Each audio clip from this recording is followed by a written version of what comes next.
آیا گھٹنے کے نیچے تک پہنے ہیں یا ڈھکنے کے اوپر تک پہنے ہیں؟ وہاں پر مسجد الحرام میں جو عرب نماز پڑھ رہا ہے، عرب کی بات کر رہا ہوں، غور کیجیے نا، جو عرب نماز پڑھ رہا ہے، جو قرآن مجید کو عربی میں سمجھتا ہے، وہ عرب جب نماز پڑھ رہا ہے جس لباس میں، تو اس کا پیرہن نیچے تک ہوتا ہے۔ پتہ یہ چلتا ہے کہ جو ہمارے یہاں تعبیر کر لی گئی ہے لباس کی، وہ لباس ایسا نہیں ہے کہ جو وہ عام طور پر پہن رہے ہیں۔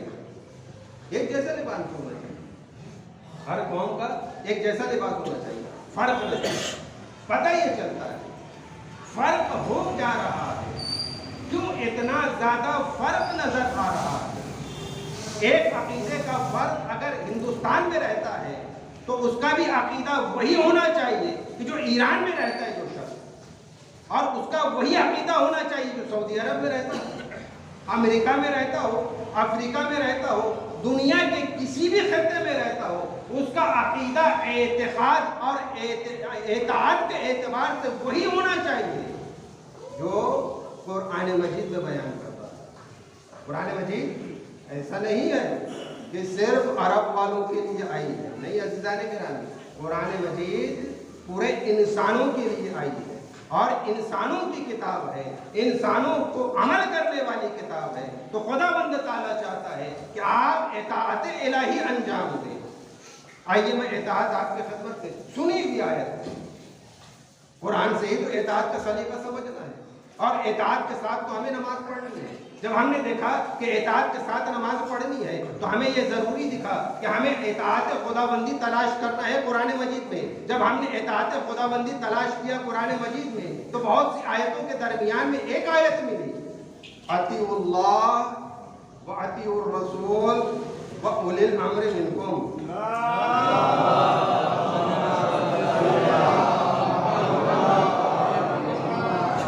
ایسی نماز کس کی ہے؟ آئیے میں آپ سے پوچھتا ہوں، آپ کی تکبیر اطاعت خدا کے اعتبار سے ہے یا نہیں؟ آپ کہیں گے بالکل، تکبیرۃ الاحرام۔ آئیے دوسرا سوال، یہی آپ کی تکبیر اطاعت رسول کے اعتبار سے ہے یا نہیں؟ کہتے ہیں بالکل صحیح، ہونا چاہیے اطاعت رسول کے اعتبار سے۔ آئیے تیسری چیز، آپ کی تکبیر اطاعت اولی الامر کے اعتبار سے ہے یا نہیں؟ اب آپ کو سمجھنا ہوگا اولی الامر کون؟ اولی الامر کون؟ امر وہی کر سکتا ہے کہ جس کو امر کا آرڈر کرنے کا اختیار دیا جائے۔ آرڈر کرنے کا اختیار کسے دیا جاتا ہے؟ اور سمجھنا یہ ہوگا کہ آرڈر کرنے کا اختیار کون دیتا ہے۔ تو آپ کو یہ پہلے سمجھنا ہوگا کہ آرڈر کس کا چلتا ہے؟ آرڈر خداوند تعالیٰ کا چلتا ہے۔ جب آرڈر خدا کا چلتا ہے تو آرڈر دینے کا حکم بھی خداوند تعالیٰ ہی عنایت فرمائے گا، اور آرڈر خدا کے جانب سے ہی نشر کیا جائے گا۔ اب آپ کو لے کے چلوں میدان غدیر قوم میں، بہت آسانی سے آپ کو دکھ جائے گا کہ میدان غدیر قوم میں آرڈر دینے کے لیے اللہ تعالیٰ رسول خدا کو فرما رہا ہے کہ پہنچا دو اس پیغام کو۔ یہ آرڈر دینے کا حکم دیا جا رہا ہے، اور رسول خدا نے اللہ کے حکم سے غدیر کے میدان میں منبر پر جا کر علی کو اپنے ہاتھوں میں اٹھا کر یہ بتلا دیا ہے کہ دیکھو اللہ کی اطاعت کرنا ہے، رسول کی اطاعت کرنا ہے، اور اولی الامر منکم کی اطاعت کرنا ہے۔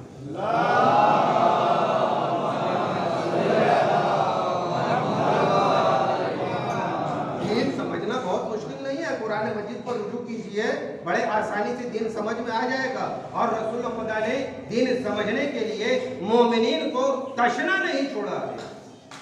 تمام علم کے دریا، تمام علم کا دریا موج زن ہے، ہمیں سمجھنا ہوگا۔ اور یاد رکھیے، علم حاصل کرنا ہے، علم کے ذریعے سے ہی انسان کامیاب ہوتا ہے۔ جناب سلیمان ہے، آدمی بہت سی چیزوں کا خواہاں ہے۔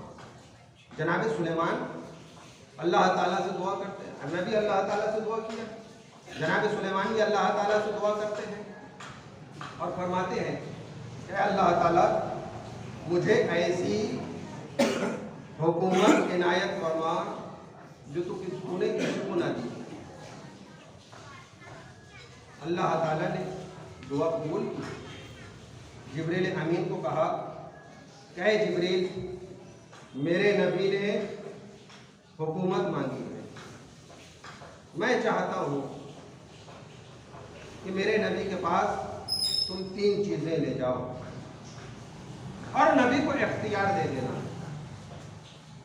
وہ جو چاہے اس میں سے چن لے. جبریل امین لے کر آتے ہیں 3 چیزیں. پہلی چیز دولت، دوسری چیز شہرت، اور تیسری چیز علم. سلام کیا نبی کو، السلام علیک یا نبی اللہ. سلام کا جواب جناب سلیمان نے دیا. تینوں چیزیں سامنے رکھ دی گئی. جبریل سے پوچھا سلمان نے یہ کیا ہے؟ بولے اللہ تعالیٰ نے تینوں چیزیں بھیجی ہیں. آپ نے دعا کی، یہ دولت حکومت کے ساتھ، یہ شہرت جس میں بھی حکومت شامل ہے، اور یہ علم. اور خدا نے آپ کو چوائس دی ہے، آپ جو چاہیں اس میں سے رکھ لیں. سلیمان نبی خدا تھے، بہرحال علم رکھتے تھے، مسکرا دیے. ادھر سے سلیمان نے مسکرایا، ادھر سے جبریل نے مسکرایا. اب جبریل نے کہا کہ انتخاب کا وقت آ چکا ہے. سلیمان نے علم کو اٹھا لیا. جیسے ہی علم کو اٹھا لیا تو اب جبریل کہتے ہیں کہ بھائی آپ نے سلیمان نبی خدا آپ نے لے لیا؟ بولے جی میں نے لے لیا ان تینوں میں سے علم. بولے اب میں دونوں کو عرش پر لے جانا چاہتا ہوں. بولے بالکل لے جا سکتے ہو آپ. دولت سے کہا چلو عرش پر، شہرت سے کہا چلو عرش پر. نہ دولت اٹھنے کے لیے خالی نبی خدا کی بارگاہ سے، نہ شہرت اٹھنے کے لیے خالی نبی خدا کی بارگاہ سے. اب ایک مرتبہ جبریل دولت سے سوال کرتے ہیں کہ اے دولت، چلنا ہے عرش پر، اس لیے کہ اللہ تعالیٰ نے ایک چیز دینے کے لیے کہا تھا نبی خدا کو. میں یہاں تینوں چیزیں نہیں چھوڑ سکتا ہوں، میں امین ہوں، امانت دار ہوں، ایک ہی چھوڑوں گا اور 2 کو عرش پر لے کر جاؤں گا. دولت کہتی ہے کہ اے جبریل، میں تجھے پیغام خدا سناتا ہوں. اللہ تعالیٰ نے مجھ سے یہ کہا تھا کہ اے دولت، تو وہیں پر رہنا جہاں پر علم رہے گا. اب دولت اٹھ جاتی ہے، مسئلہ صاف. جبریل کہتے ہیں کہ اے شہرت، دولت کو تو مسئلہ صاف ہو گیا کہ وہ علم کے ساتھ رہے گی، مگر تو چل. شہرت نے مسکرائی، جبریل سے کہی کہ اے جبریل امین، مجھ سے بھی خداوند تعالی نے یہی کہا ہے کہ اے شہرت، تو وہیں پر کامیاب رہ سکتی ہے جہاں پر علم موجود رہے گا. میں اپنی کامیابی کو کبھی نہیں کھوؤں گی، میں علم کا دامن ہرگز نہیں چھوڑوں گی.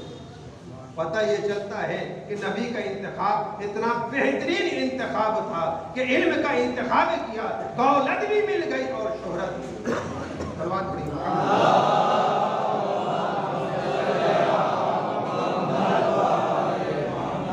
بس 1-2 حدیث آپ کی خدمت میں. علم حاصل کرنا ہے انشاءاللہ تعالی بہت سی چیزیں حاصل ہو جائے گی.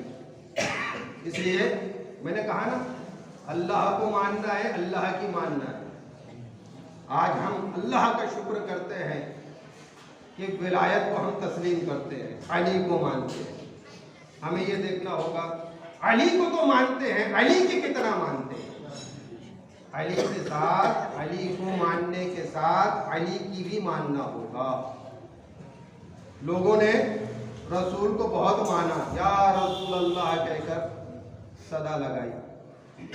رسول کو تو مانا، مگر کیا رسول کی مانا؟ اگر رسول کی مانا ہوتا تو غدیر کے میدان میں اللہ کا پیغام، اللہ کا تحفہ، جو الہی تحفہ جو پیش فرمایا تھا نبی خدا نے، اس کا دامن ہرگز نہیں. آج جو مسلمان قدم قدم پر ٹھوکر کھا رہے ہیں وہ علم نہ ہونے کی وجہ سے، اور یہی علم ہے اطاعت پروردگار کا علم. آپ ہی نہیں سمجھے کہ صرف نماز کا علم، روزے کا علم نہیں، ایسے جانے کے نہیں، اس سے بزرگ علم کے درجات ہیں. اطاعت پروردگار کا علم، علم الہی یعنی اللہ کو شناخت کرنے کا علم، یہ سب سے بڑا علم، رسول کو پہچاننے کا علم، یہ بہت عظیم علم، حضرت علی علیہ السلام کو پہچاننے کا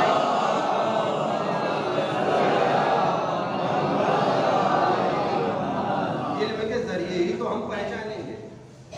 بڑے عظیم کلمات ہیں، اور مولا اور حضرت رسول خدا صلی اللہ علیہ وسلم